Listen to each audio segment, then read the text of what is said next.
Aw minnu bɛ ka lamɛn ni wagati na an b'a lɔdɔniya k'a fɔ ko sɔgɔlen don Mifa Production ani Ondu Tele o jabaranin sanfɛla de la bi juin kalo tile 12 ye san 2022.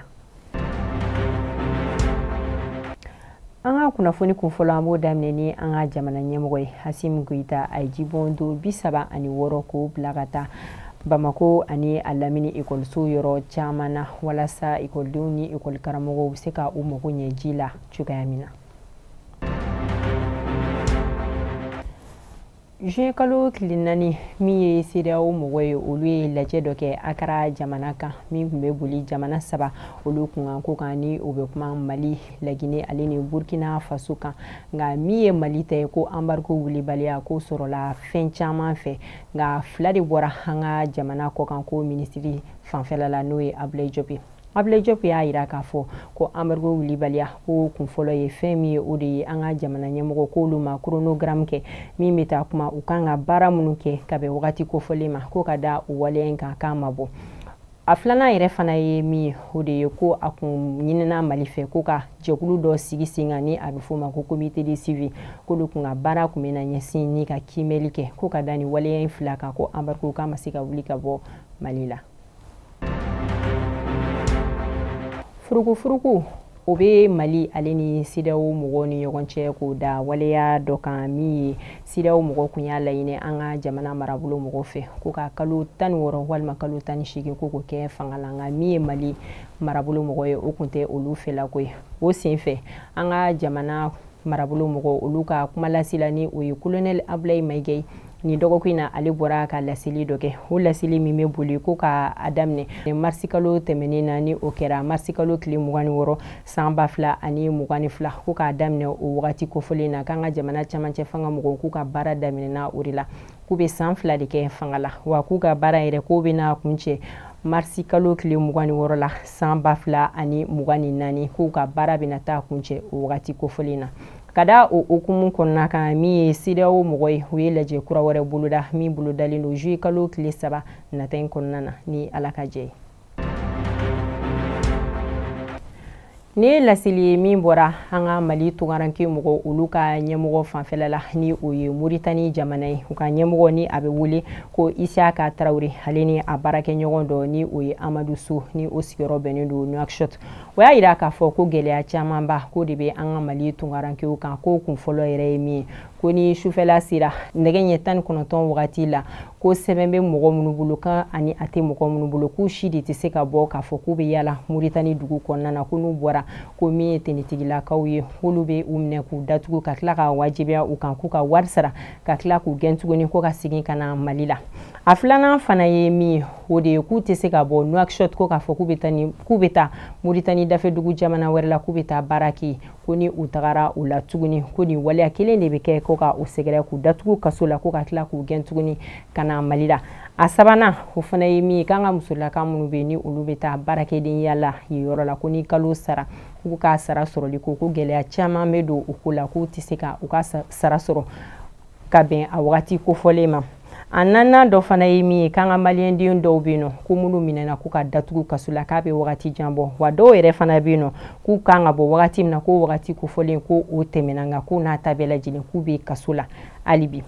Dɔwɛrɛ fana bɛ yen nɔ tuguni ko ni mɔgɔ bɛ fɛ ko ka na Mali la ka da fɛn dɔ kan ko sɛbɛn dɔ de kan ka di o mɔgɔ kofolen ma min bɛ se ka u yamaruya ka bɔ Moritani dugu kɔnɔ ka na u faso la nka ko sɛbɛn yɛrɛ fana sɔrɔli k'u bɛ se ka kalo 3 fo ka taa se kalo 4 ma ɲɔnu tɛgɛ ka se ka da sɛbɛn ninnu kan ko n'u nana an ka dancɛ fana na tuguni Mali yɛrɛ la ko gɛlɛya caman ko bɛ kɛ ko ka u sɛgɛrɛ ko ka da ni waleya ninnu kan k'u kun ye lajɛ dɔ kɛ min kun kɛra dɔgɔkun laban tɛmɛnen na ni u ye o kɛ Mali ambasadi yɛrɛ da la u ka lajɛ in kɔnɔna na ko ji ani kuran ko tigɛra u la nka ko n'a ta bɛɛ lajɛlen k'u sera ka u ka lajɛ kɛ k'u bɛ laɲini min kɛ an ka jamana ɲɛmɔgɔ fɛ o de ye k'u ka dɛmɛ don u kɔrɔ gɛlɛya minnu bɛ ka kɛ ka olu sɛgɛrɛ ko nin bɛ ka kɛ ka ɲɛsin maliyɛndenw dɔrɔn de ma ko nin tɛ ka ɲɛsin tunkaranke tɔw si ma ko ni maliyɛndenw tɛ k'u b'a ɲini an ka jamana ɲɛmɔgɔ fɛ ka dɛmɛ don u kɔrɔ walasa gɛlɛya minnu bɛ u kan u bɛ se ka ta ka bɔ u kan cogoya min na.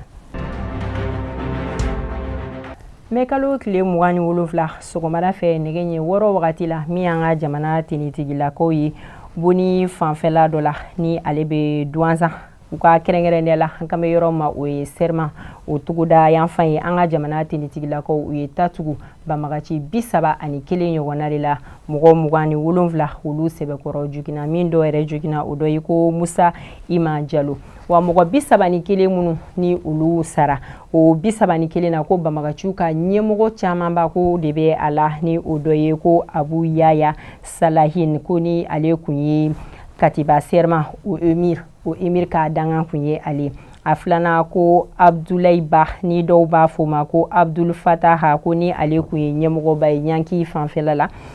a sabana ko ye Diko Bukari Al-Aji Sayidu ko ni dɔw b'a ale wele ko Abdul Gafar ko ale ye logisticien banbagaciw ka fanfɛla la wa a nana fana ko ye Jalo Amadu ko ni dɔw b'a fɔ o ma ko Ali Musa da k'ale ye ɲɛmɔgɔba ye katiba serman la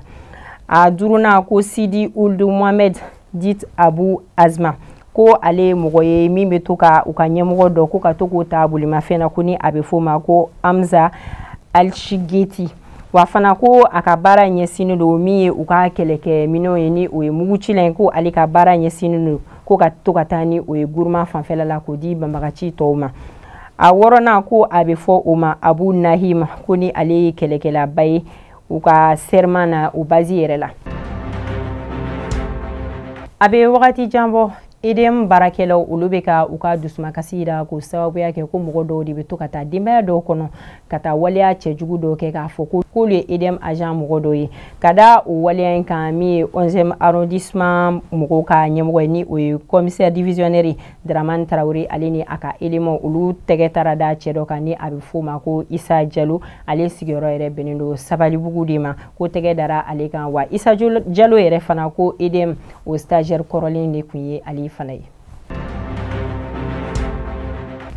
n'an bɔra an bɛ taga ɲɔndu ni ale bɛ Bankas mara la banbagaciw kun ye bagabagali dɔ kɛ ka yen ka mɔgɔw sɛgɛrɛ ni o de ye ko juin kalo tile 6 la san 2022 tileganfɛla fɛ nɛgɛ ɲɛ 14 wagati la ko kana mɔgɔ si de sɔrɔ u ka dugu la ni wagati kofɔlen na ka da o waleya kan bibi na ku u bɛɛ lajɛlen bɔra u sigiyɔrɔ la wa hakili jiginna fana janvier kalo wagati la san 2019 ni o bɛnna janvier kalo tile 19 yɛrɛ ma ko bingali wale kɛra ka ni sigidala mɔgɔ ninnu ka olu sɛgɛrɛ ko ka mɔgɔ caman faga u ye yɔrɔ in na ka tila ka sow ani ka balo ka olu caman ko ka u jeni